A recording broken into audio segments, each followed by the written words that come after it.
नमस्कार दोस्तों। एक गांव में शंकर नाम का एक लड़का रहता था। जब वह बहुत छोटा था तो उसके पिता चल बसे थे। उसकी माँ ने ही बड़े दुखों से उसे पाल पोस कर बड़ा किया था। शंकर के चार चाचा थे जो उससे बड़ी ईर्ष्या किया करते थे। एक दिन उसके चाचा ने मिलकर उसके बछड़े को मार दिया और उसके आंगन में फेंक दिया। शंकर की माँ ने जब ये देखा तो वह बड़ी दुखी हुई और कहने लगी कि हमने इन लोगों का क्या बिगाड़ा है, ये हमें चैन से जीने भी नहीं देते। देखो, इन्होंने हमारा बछड़ा भी मार दिया।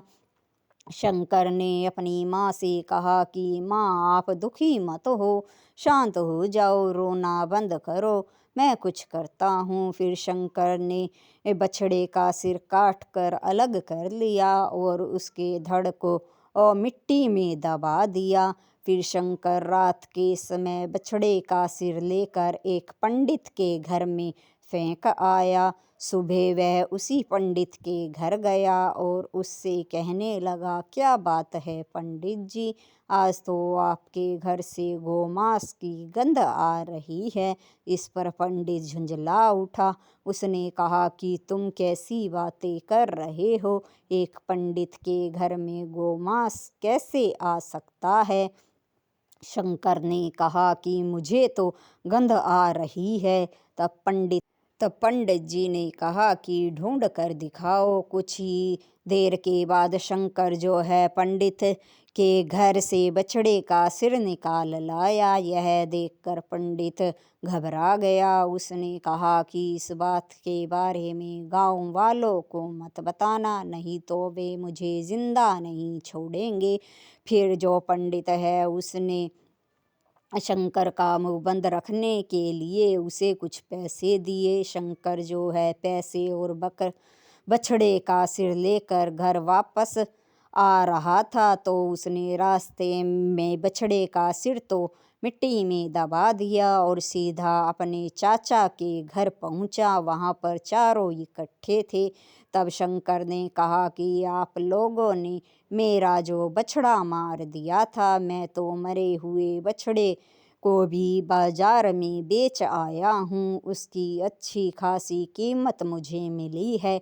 ये देखो। शंकर के हाथ में बहुत सारे पैसे देखकर चारों ने उससे कहा कि क्या तुम सच बोल रहे हो। शंकर ने कहा, हाँ, दूसरे गांव में गोमांस की बहुत डिमांड है, वे तो और भी मांग रहे थे, पर मेरे पास तो था ही नहीं, मैं क्या करता। तब शंकर जो है फिर अपने घर चला जाता है। चारों ये सोचते हैं कि क्यों ना हम भी अपने जानवरों को मार कर बाजार में बेच आए। दूसरे दिन वे अपने अपने जानवरों को मारकर बाजार ले जाते हैं, आवाज लगाते हैं, गोमांस ले लो, गोमांस ले लो। अब लोग जब ये बात सुनते हैं तो उनका खून खोल उठता है और आपस में कहते हैं कि ये कितने बेशरम हैं कि जोर जोर से आवाज लगाकर गोमांस बेच रहे हैं। इन निर्दयी आओ को छोड़ेंगे नहीं। गांव के सारे लोग हाथों में डंडा लेकर, लाठी लेकर उनको जोर जोर से पीटने लगते हैं। वे चारों अपनी जान बचाकर जैसे तैसे करके वहां से घर लौट आते हैं। फिर सोचते हैं कि शंकर ने उन्हें बेवकूफ़ बनाया है। वे शंकर की झोपड़ी ही जला देते हैं। फिर उस शंकर की माँ कहती है कि हमने इनका क्या बिगाड़ा है, ये हमें चैन से जीने नहीं देते। शंकर कहता है कि माँ, अब बस तुम देखती जाओ मैं इनके साथ क्या करता हूँ, तुम शांत हो जाओ। अब जो शंकर है वो अपनी झोपड़ी की थोड़ी सी राख एक थैले में भर लेता है और बाकी राख को छुपा देता है और दूसरे गांव में बेचने लगता है। जब कहता है कि सुरमा ले लो, सुरमा ले लो, इसे लगाने से गड़ा हुआ धन मिलेगा, जिसकी शादी नहीं होती उसकी शादी हो जाएगी। और जिसे नौकरी नहीं मिलती उसे नौकरी मिल जाएगी। लोग उसके झांसे में आ जाते हैं और उससे वो अ, जो राख थी वो खरीद लेते हैं। इस तरह से फिर जब राख बेचकर शंकर वापस आता है तो अपने पहले अपने चाचाओं के पास जाता है और उन्हें अपने हाथ में लिए हुए बहुत सारे पैसे दिखाता है और कहता है कि आपने तो मेरी झोपड़ी फूंक दी थी, लेकिन मैं तो उसकी राख बेचकर भी पैसे कमा लाया। मुझे तो मुनाफा हो गया। ऐसी मैं 4 झोपड़ियाँ बना सकता हूँ। फिर जो शंकर के चाचा थे दोबारा से उसके झांसे में आ जाते हैं और चारों सोचते हैं कि क्यों ना वे भी अपनी झोपड़ियों को जलाकर उसकी राख बेचाए, फिर इससे भी बड़ी और झोपड़ियाँ बना लेंगे। तब चारों जो है अपनी अपनी झोपड़ियाँ जला देते हैं और उसकी राख ले जाकर गाँव में जब बेचने जाते हैं तो शंकर रास्ते में उन्हें मिलता है। तो वह उनसे कहता है कि चाचा कहाँ जा रहे हो।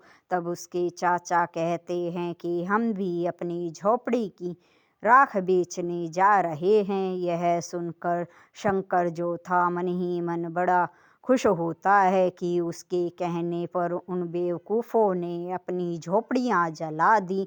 फिर वह कहने लगा कि ठीक है, तो आप जब गांव में जाएं और आपसे कोई ये पूछे कि आपको किसने भेजा है तो ये कह देना कि कल जो सुरमे वाला आया था उसी ने हम सबको भेजा है। तो आपकी जो राख है वो जल्दी से सारी बिक जाएगी। अब जो चाचा थे वे कहते हैं कि ठीक है।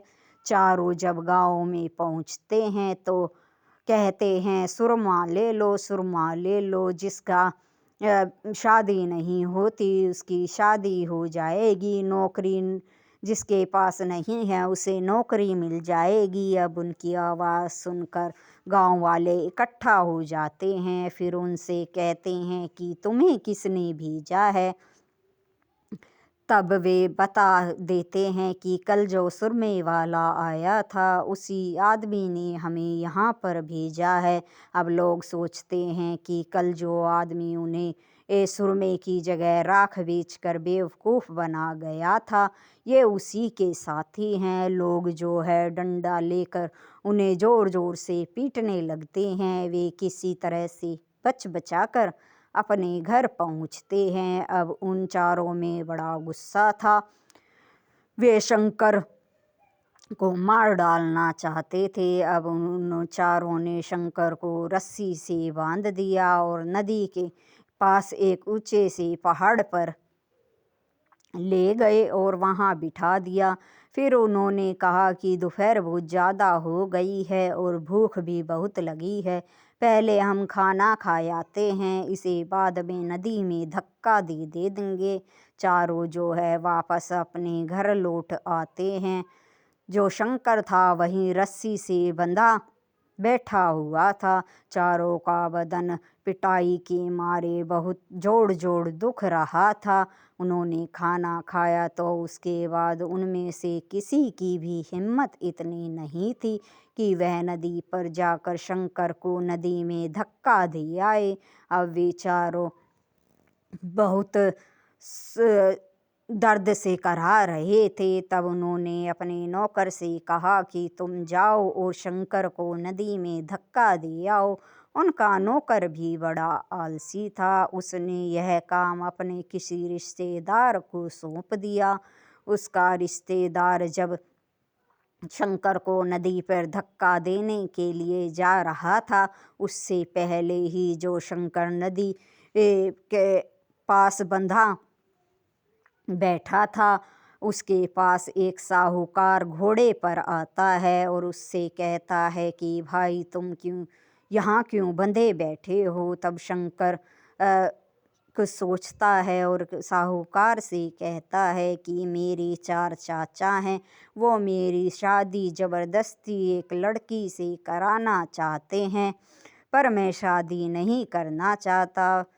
तब इसलिए मेरे चाचाओं ने मुझे यहाँ बांध रखा है और अभी वे घर पे भोजन करने के लिए गए हैं। उसके बाद वो मेरी शादी उस लड़की से करा देंगे, कहीं मैं भाग ना जाऊं, इसलिए उन्होंने मुझे बांध दिया है।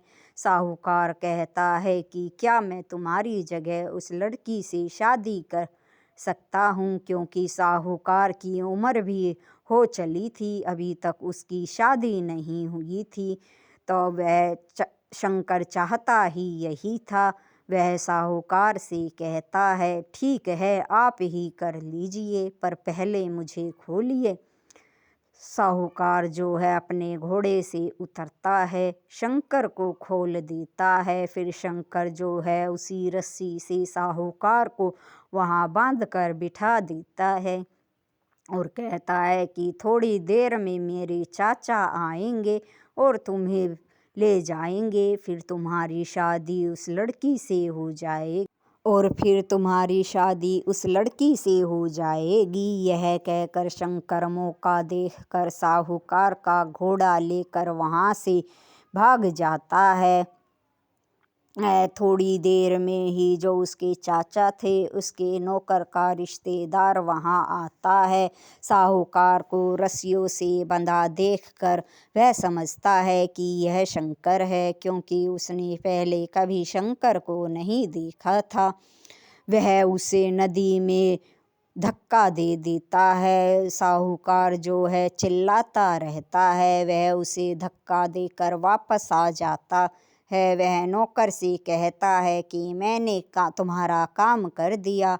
अब जो नौकर है वो शंकर के चाचा के पास जाता है और कहता है कि मालिक, मैंने शंकर को नदी में धक्का दे दिया है, अब तक तो वह मर गया होगा।